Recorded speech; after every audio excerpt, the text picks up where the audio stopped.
There are sunrooms that you can buy from home improvement companies that they are pre-manufactured rooms that you put in your house. I don't deal with those. So if you're talking about if you have a room on the back of your house that's primarily glass and you call it your sunroom or something like that, or a closed-in porch that somebody's closed in, that type of sunroom, well, again, the simple fact is, if you want to use that room, you're going to want it to be the most efficient. I always tell people, builders, particularly in the modern age, put glass everywhere because we love to see outside and see the sun and have the outside basically come to the inside of the home. The more glass you put in your home and the less wall you have, the less efficient your home is.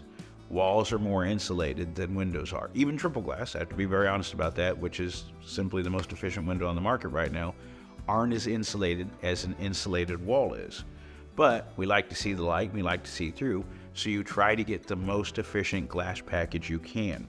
When you're doing a sunroom, that essentially means it's mostly glass. So you want to put the most efficient glass you can put in there because it's horribly inefficient compared to a wall.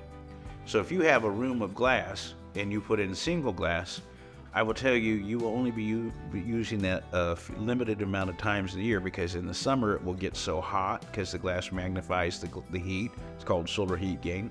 In the winter, the glass will do absolutely nothing to stop the conduction of hot and cold through it, which is why we, just as an example, click on glass top stoves because it conducts so wonderfully. So single glass, you're going to be very limited to how you can use that room. Most glass companies most sunroom windows are going to be double glass, which is certainly better than single glass, but it, in the hot part of the summer and the cold part of the winter, you're not going into that room. If you put triple glass in that room, it becomes more usable. I do need to put a little caveat.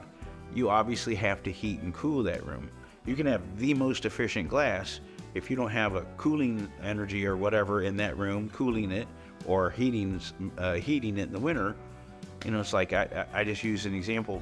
If you pour cold coffee in a Yeti cup, which are really insulated, it's still cold coffee. It's not hot. You have to have something to keep, make the coffee hot first, then it'll stay hot. If you have a cooling or heating system to make that room more inhabitable, you need that.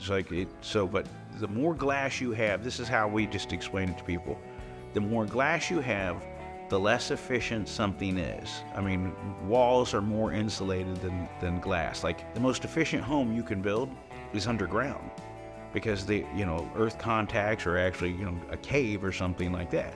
Except we all like daylight, we all like fresh air, we all want to be able to see outside, so we don't live underground. We live in homes above ground that have windows. Windows harm the efficiency of the home. So if you put windows in, you want to put the most efficient window you can put in, otherwise you're just increasing your utilities, you're decreasing your comfort, etc., etc.